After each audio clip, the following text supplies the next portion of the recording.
Iran ও ইসরায়েলের মধ্যে চলছে পাল্টাপাল্টি হামলা।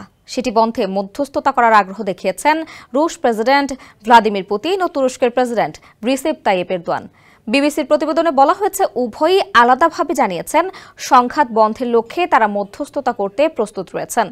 ক্রেমলিনের মুখপাত্র দিমিত্রি পেসকভ বলেছেন, সংঘাত নিরসনের জন্য রাশিয়ার আগের প্রস্তাব এখনো বহাল রয়েছে, যদিও পরিস্থিতি এখন আরও জটিল হয়ে পড়েছে।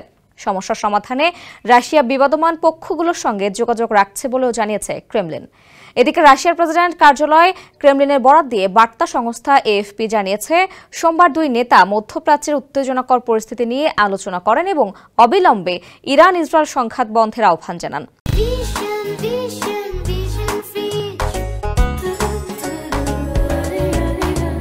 ক্রেমলিনের বিবৃতিতে বলা হয়, দুই নেতা একমত হয়েছেন ইরানের পরমাণু কর্মসূচি সহ অন্যান্য বিতর্কিত বিষয়গুলোর রাজনৈতিক ও কূটনৈতিক সমাধান জরুরি।